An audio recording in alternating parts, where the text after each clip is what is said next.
everyone. Helping Parents Heal assists bereaved parents in very significant ways. It provides personal and specialized support, tips and tools for finding hope for those parents whose children have passed.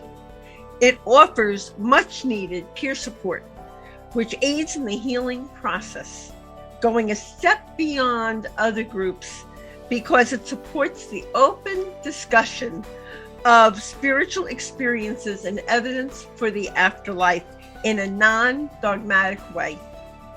Everyone is welcome, regardless of religious or non-religious background, allowing for open dialogues for those who wish to share their personal afterlife communications. I'm truly both delighted and honored to have been asked to interview some of the enlightened presenters who are at this conference. These insights provide uplifting interviews comprising a special new series on Grief and Rebirth Podcast that will illumine the wondrous healing work of helping parents heal. The organization's sole mission is to help other parents who have also lost their precious children, ensuring them that they need not walk alone through their profound grief. Thank you. Hi, everyone. Our next inspiring interview in this series is with Lisa Wilcoxson, who is a spiritual evidential medium, a psychic, a mystic, and a mentor. As a tested and certified medium who is a recommended provider for helping parents heal, Lisa is renowned for delivering detailed evidence and stunning connection in readings. She compassionately provides undeniable proof that the bonds of love are unbreakable. There is no death, and our lives are forever intertwined. With both of her children in spirit, Lisa has overcome great personal trauma. Her mindful and inspirational guidance and connection have helped bereaved people across the globe. And she also dedicates much of her time to helping parents heal as an affiliate leader for two groups, one dedicated to parents with special needs children who have crossed, and one for parents who have lost their only child. I'm looking forward to talking to Lisa, who is facilitating two events in addition to conducting private readings during the Helping Parents Heal conference about her spiritual awakening after her son Anthony transitioned, how she connects with our deceased loved ones, miraculous validations of the afterlife she has received, and more for what is surely going to be a touching, informative, and illuminating interview. Hi, Lisa. Hi, Irene. Thank you so very much. What an honor it is to be here. It is my pleasure. It's wonderful to have you here. I know this is going to be a marvelous conversation. Thank you. So let's start with this question, because you have such an interesting life and you have such an amazing journey that brought you to where you are today. So let's start with your experiences. Let's start with when you were a kid. Your experiences connecting with spirit when you were a child, including a message you received that said, "You are not ready yet. We will return." You know, how old were you when that happened? I was 13 years old. It was very interesting. I believe it was 8th grade. And I was in bed, and suddenly there were 4 spirits up in the top of the corner of my room. And I could see them. There were 2 men and 2 women. And they were dressed in somewhat of an 1800s era clothing. The women had beautiful velvet hats, the men had derbies, and I could hear them talking to each other, but I could not hear them. And I just simply pulled the covers up over my head. They stayed for about 10 days, and on the 10th day, one of the men showed up. They stayed in your room? They stayed in my room every night. Every night they were there for about 10 days. I was certain I was just crazy. Truly, I thought, and you told I'm no just one. crazy. I told no one. I'm just crazy.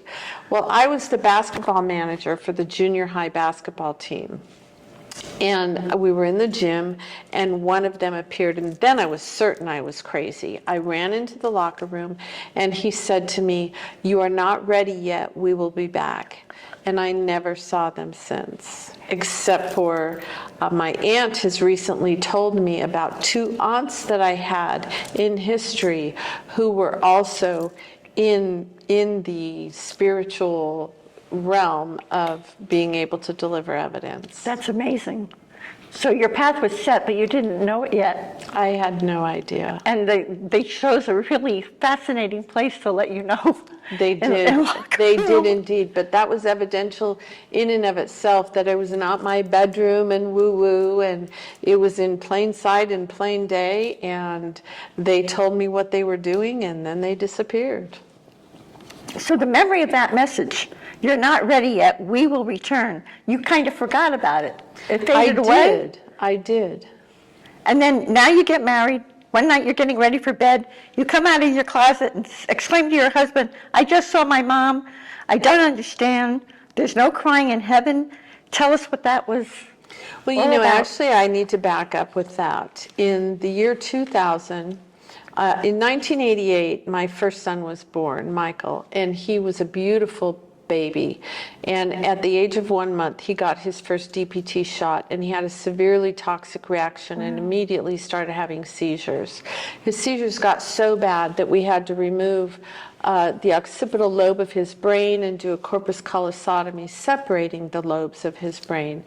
And for 12 years, that sweet boy he just had a very difficult life. He never walked, he never talked. And at the age of 12, he got aspiration pneumonia, and he transcended. And at that time, I turned everything into my second son. He was my sun and my moon. And when he was 18, he too transcended, and that was 3 days before that happened. I was in my closet, and that's when I saw my mother, who died 4 months before my first son.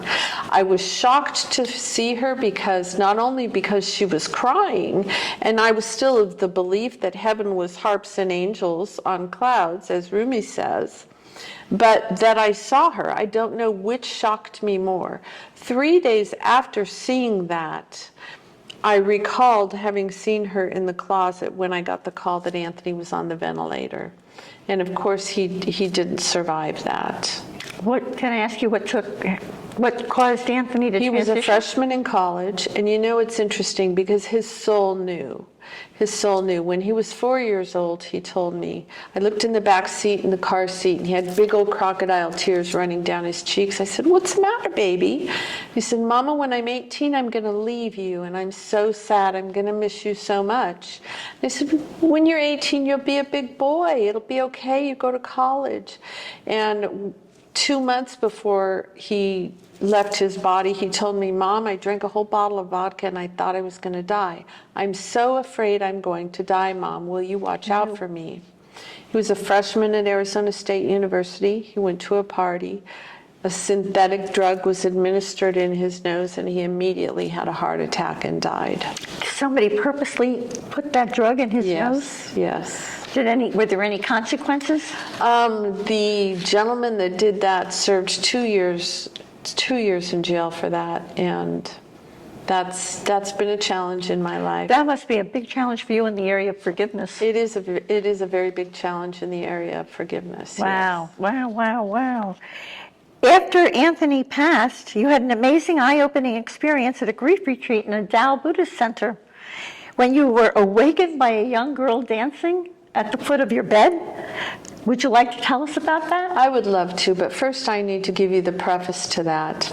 My husband had started a job in Sedona, Arizona, so at the time we had a home there. And I was in Sedona and I was angry. Sedona is one of the most beautiful spiritual places in the world, and I wanted no part of it because I felt as if God had dropped me in this beautiful place because the rug was about to be pulled up from under me. I lay in bed one night and it was so painful. Was this after Anthony had passed? After Anthony had passed. I lay in bed one night and it was so painful to me. I literally fragmented and I heard a woman wailing and I thought, who is that poor pathetic woman? And then I started clawing myself out of my own skin. It hurt so bad. I had blood and skin under my fingernails, Irene. And my husband grabbed my arms. He said, Lisa, you have to stop. You have to stop. You have to get help. And I said, oh, Rick, I've just mutilated myself. And the next morning I woke up and I had not a scratch on me, and I still had blood and skin under my fingernails.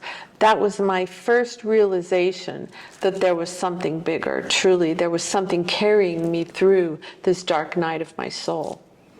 Wow. Now, how much after that, how long after that did you go to that Buddhist center? So that's when I found the wonderful Dr. Joanne Cacciatore, who is a internationally acclaimed child loss and grief specialist in Sedona. And she and I became very close. I went to a Tao Buddhist center there where she was having what she called Sela. I was in my room, and it's there's literally nothing in there except for a chakra chart. I had no clue what a chakra was at this point. And I was waking up. I was in that liminal space between sleep and awake, and suddenly a young girl appeared out of nowhere at the foot of my bed. I could see through her in opacity, and yet she had a beautiful ring of white flowers around her hair, white tutu, white tights. She appeared to be maybe 8 years old, and she was just spinning and spinning and smiling at me. And then she vanished, and I thought, what in the world just happened? So we went into the retreat center. It was the last day, and everyone was taking their children's pictures off of the altar table. And I said, that's the little girl I saw. But in the picture, she was 15 years old and she was in a wheelchair. Oh my. And I thought, what do I do? Do I say something to her mother? She came through so you could tell her mother that she was okay? And I hadn't met her mother. I had known her mother's story because there were about 60 women, but I hadn't met her mother. So we were all in a lunchroom, getting ready to leave, and all of a sudden, literally like in a movie set, the entire lunchroom cleared out, and only her and her mother and I were left. So I went and sat next to her, and I just said, can I tell you something? I woke this morning, and this beautiful little girl showed up at the foot of my bed. I described to her what I saw, and I said, I know it was your daughter. And tears came to her eyes. She grabbed her iPad and she said, I haven't shown anyone that picture. And she scrolled through real fast. Her daughter was a Romanian. She had adopted her daughter from Romania. She explained to me that she loved to dance when she first got her, before she became spastic and was in a wheelchair. And she said, look at this picture. And it was her at that age with a white tutu and white tights and a white ring of flowers around her hair. And I said, your daughter is dancing now. I saw her. She's perfect and she's dancing. Oh my God, what a beautiful story. It was truly a story for both of us. It was an awakening for both of us. And at that time, all the children started coming to me. So tell me about that. Like no matter where you were starting to see deceased children? Mostly it was at the grief retreats. I would be doing yoga, and all of a sudden I had a little boy going with a puppy dog mouth saying, horsey, horsey, horsey. And I thought, oh my gosh, who is this? He was a tiny little guy. And so we broke up, went to breakfast, came back, and the woman who had been doing yoga next to me was standing next to the grief facilitator, showing her a picture of her new horse. And I said, oh my gosh. And I asked her, did your son have a puppy dog mask? And she said, yes, it was his favorite toy. And right before I came here yesterday, the dog chewed the nose off it. I was so upset. And I said, validation. He's here with you.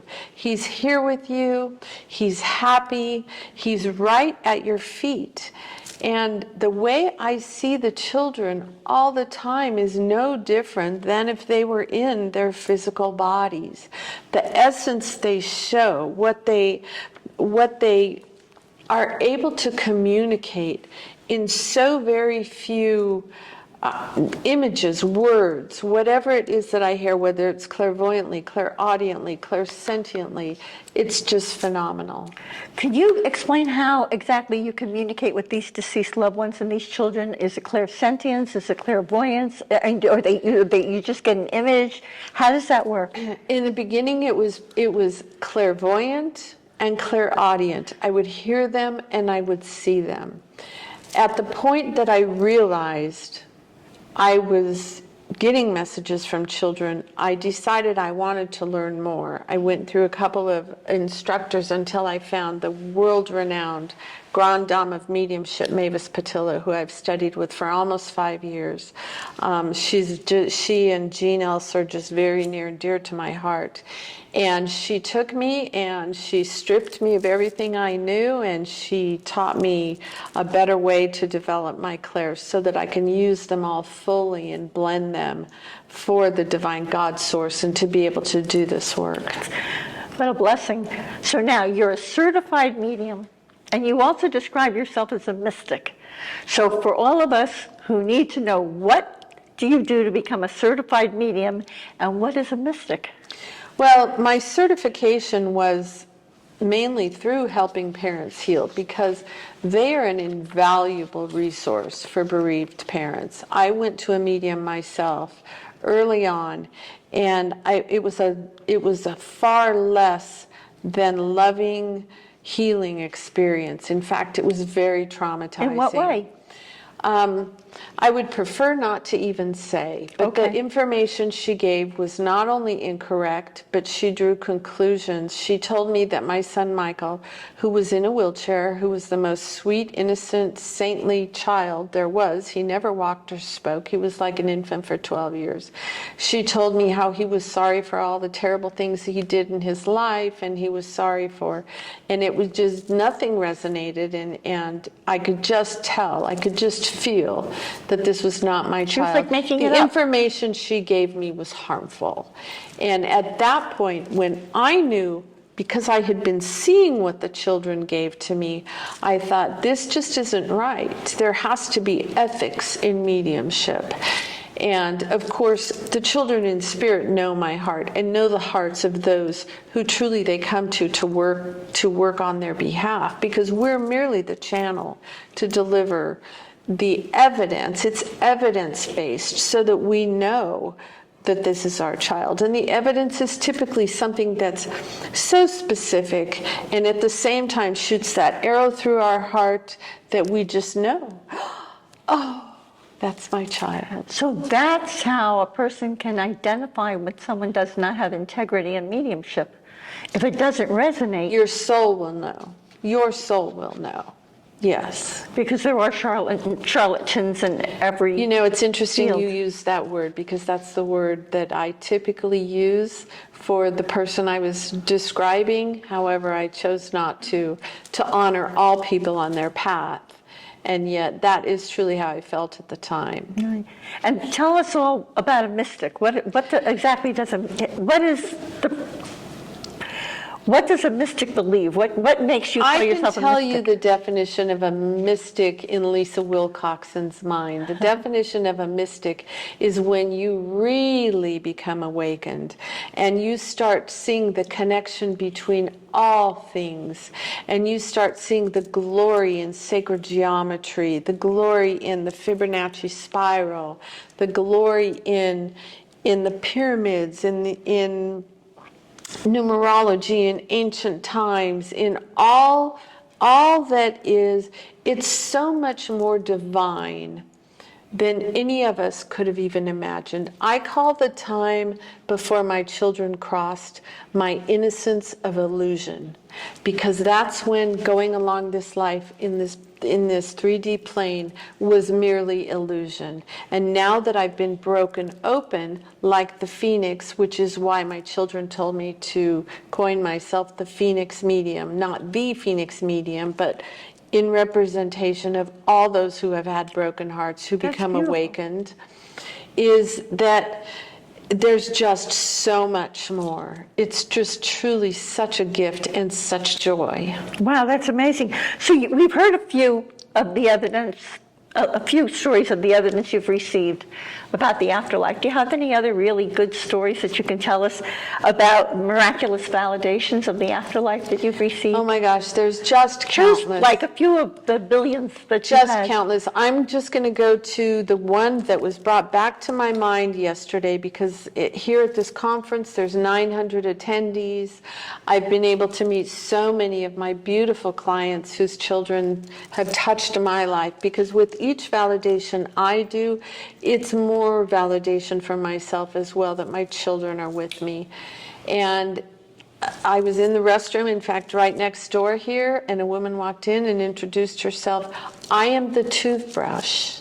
And I said, oh, I'm so happy to meet you. I did a reading for a woman in Hawaii, and she's a veterinarian. And as soon as the camera turned on, I said, I have to tell you, I typically do an introduction, which I'll get to, but the very first thing I need to tell you is I'm seeing rainbows all over you, and I'm seeing animals everywhere. And these animals, I feel such love to you, such incredible love. And she told me, I'm a veterinarian. I sometimes have to euthanize animals. I just euthanized a cat who's in a refrigerator right next to me. And I was like, well, that cat just wants to thank you for your compassion and your care. So I began my introduction, and I said, I'm trying to speak, but I have a young woman here who is just waving a toothbrush frantically. And she just braced herself and got big tears and said, oh my gosh, I've waited 10 years. She said, that's my daughter, and before my daughter crossed, we made a pact that if anything ever happened to either one of us, what would our sign be? And my daughter said, I will move a toothbrush. She said, for 10 years, I've had a toothbrush sitting on my counter in my kitchen. And I tell my family, don't touch that toothbrush. Don't touch that toothbrush. She said, that toothbrush has never moved. And I said, well, there you got your toothbrush. And it's those things that you know absolutely, without a doubt, that you are communicating with your loved ones. I mean, how could you know that? How could I know that? How could you possibly know that? And How could I know that? And I'm getting also that you also communicate with deceased animals, right? Absolutely, absolutely. My very own dog, Clyde, who was a rescue dog, was on my pillow 2 days after he crossed. And I'll tell you what, there's just nothing like knowing that we really merely leave our bodies. My husband and I recently had to put down one of our rescue boxers, and she was my husband's love, little Lexi. She had a massive brain tumor, and she very quickly, very suddenly became very ill, and they couldn't stop her seizures. And he's been in such grief, and I have to tell you that for the first time, as dearly as I love her, it was as if I just saw her walk out of this broken body. And I know she's okay. I know she's fine. I know she still exists. And I know she's still with me. But your husband is still grieving her. He is. And even though he has this miracle that he lives with, who is his wife, he still needs his process, I guess. And that's interesting, because I will tell you, I too have waves of grief over my children. I am a mother. I'm in a human body. I still have days where I think all of this is baloney. None of this is real. And I cry for 3 hours. And yet then some miracle comes to me, and I remember all of the miracles I've seen, and I think, I am not that good to make this up. This is real. It's amazing to me. And I know also that you share, you speak beautifully, and I know that you give public events, and you talk about grief in the afterlife during your public events. Is there any wisdom that you'd like to share with us, that you share with others about grief in the afterlife? Grief it's all encompassing, it's natural. We think grief is wrong. However, grief is just like being hungry, lonely, angry, or tired. Grief is going to come when we feel that physical separation. And what I shared yesterday with my parents in my gallery reading, I was very nervous, so I went through some notes through the years. I was drawn to that by the kids. And I read a note that I made that came from meditation quite some time ago. It said that I now know my children are stardust. They're beautiful stardust. And yet it is when I realized that I too am stardust that I was truly able to meet them and be with them for infinity. I'm merely having my own experience right now, and they are right here with me. I truly believe that science, within maybe not my lifetime, but just like the Jetsons and the TV screen that used to pop out, and now here we are all on Zoom, I truly believe that within just a matter of years, we are going to be able to see our loved ones. It's just a matter of time. Isn't there a project with like a soul phone and things going on that There is, but that's so interesting, because I know there's a soul phone project, and yet at the same time I'm thinking we need no device. We don't need a device. All we need is our clairaudience. All we need is to be able to tap in to what the ancients have. We're on native land right now. The natives knew this. The natives have the symbol of the healing in the palm of their hands, which I was shown in a meditation. I was able to see through and see the blood flowing through our hands. And even if you go back into religion and the laying on of hands and the power of hands, it's the energy, it's our life force. And we have a life force whether we're in a body or outside of a body, because our life force is vibration. Our life force is who we are. It's magnificent. And many people are able to see that life force. Absolutely. And identify us for it. Absolutely. So it's so wonderful. Now you're doing gallery readings for helping parents heal. Tonight. I'm very much looking forward to it. Oh my gosh, and you do privates. Would you explain to everyone what's the difference? For people saying gallery reading, is it an art show? A gallery reading is from the word gallery that was coined in the 1800s, when you would literally go into a gallery setting. And it's basically a stage. You have the stage and then the gallery. So it's more of an antiquated term. However, it's stuck. It's the same as called demonstrations. They would call them demonstrations of mediumship. It's basically public readings. A medium will be on a stage or walk through the audience and give public readings to random individuals, depending on whose loved ones come through. Everyone's loved ones are always with them. And yet, there's courtesy and compassion in the spirit world as well. Are you the noisiest, most boisterous personalities? It's not necessarily the noisiest. It's the one that they know that their loved one's heart needs to be touched the most. And a lot of times I've realized that just as if we were to go to a party in a room full of people, our loved ones are there when we gather. And if, per se, you and I start talking about quilting, and oh my gosh, I love quilting. What quilt store do you like? What patterns do you like? Did your grandmother quilt? So a message will come through for a granddaughter whose grandmother made quilts that will resonate with many other people because of a similar quilt or something like that, because their loved ones are together. And so they're kind of teaming together. Then they'll say, you be our spokesperson, and then we can touch all these hearts. The message for the individual is uniquely for that individual. And yet at the same time, they're able to touch just a wide array of hearts. A private reading, more personal information will come through because it's one-on-one. For example, my son will tell me things, both of my sons will tell me things in private that they wouldn't tell me in public. Just as in life, it's no different than in life. If you want to talk about, I'm really struggling, Mom, with my math teacher. I'm just having a hard time relating to my math teacher. That's going to be something that would come through in a private reading, just as it would be a private situation. My son's not going to stand up in the middle of Safeway and grab the microphone and say, "Register 3, I'm having a problem with my math teacher."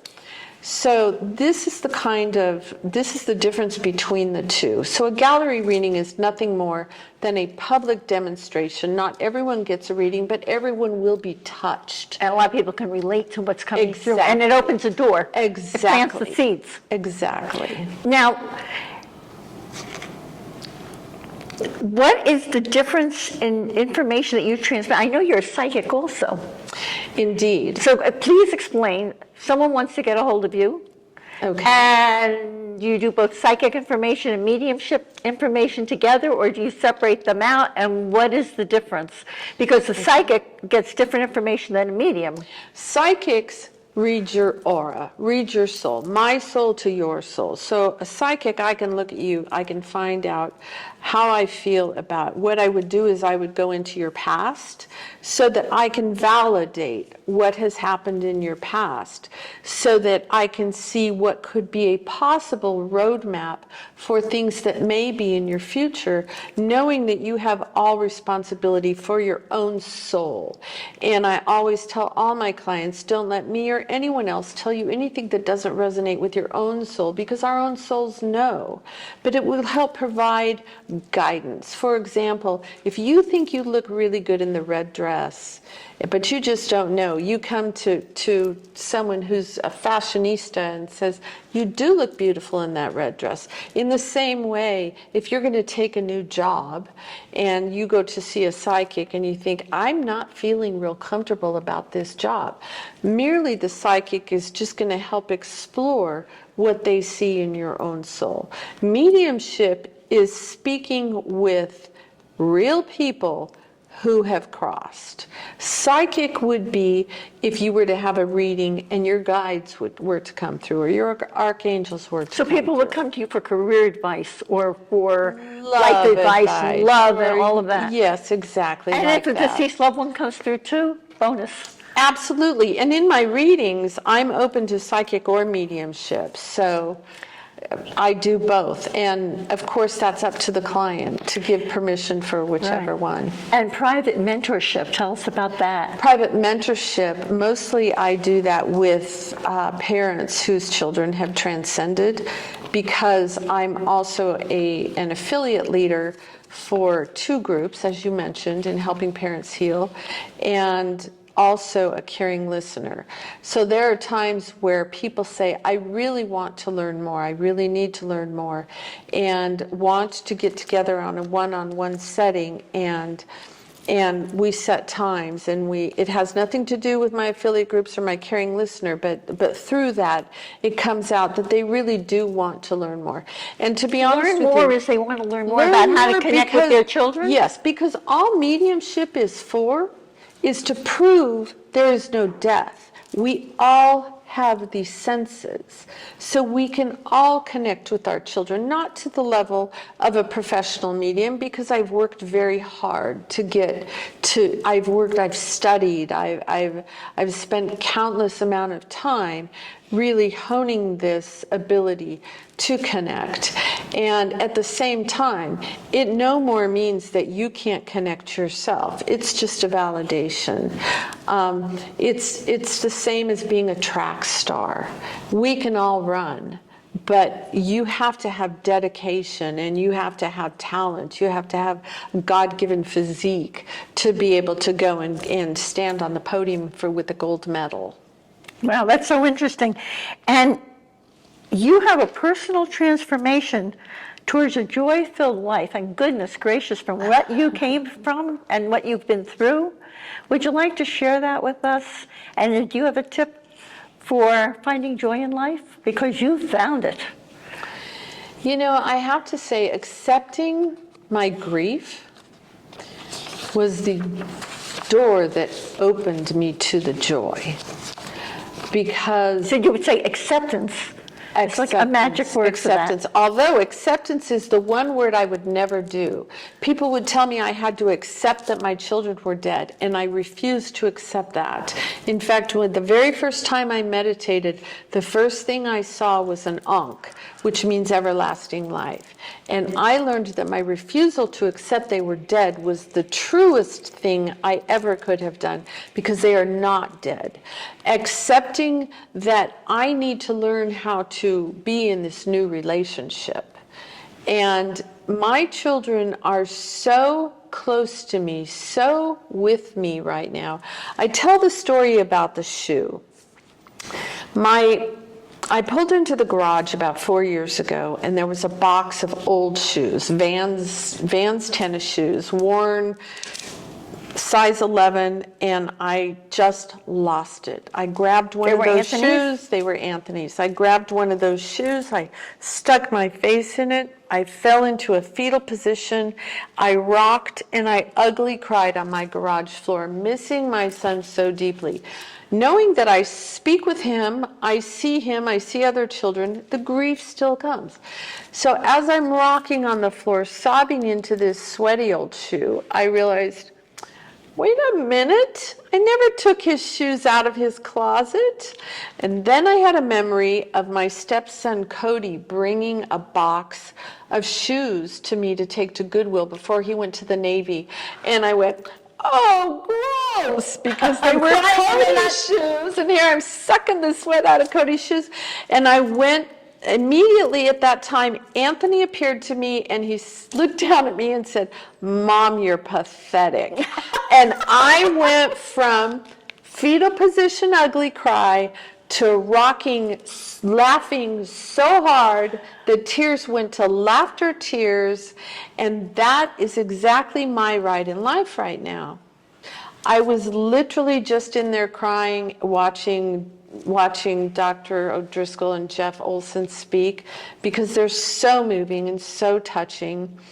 And I'm still in this body. I still get to experience these emotions. And yet at the same time, I can stand up and I can say, thank you for bringing me here to this beautiful place. Thank you for introducing me to your beautiful soul and your beautiful work and your amazing audience. And with every viewer you get, you are awakening hearts and minds and souls. And that's what we're all here for. We're here for love. That's right, and to make a difference and show people that they can heal, they can move on. And boy, are you a role model for that. You know, Lisa, it is so true that love never dies. Absolutely. And neither do we. You are a blessing. You bring incredible solace and hope to those grappling with profound grief, and you connect with their loved ones in spirit, while at the same time you role model that it is possible to turn unthinkable loss into a new beginning, which is basically what Grief and Rebirth is all about. We're perfectly synced in this mission. It's so wonderful. It is. It's so wonderful. Thank you from my heart for this wonderful interview, and for all the help you do for helping parents heal, for helping people who are grieving, for such an illuminating, inspiring interview. Oh, thank you so Irene. much from my heart. Thank you so much. Thank you so much. And thank you to your wonderful audience. Thank you. Have a great day. Thank you. Thank you. I love you. Thank you.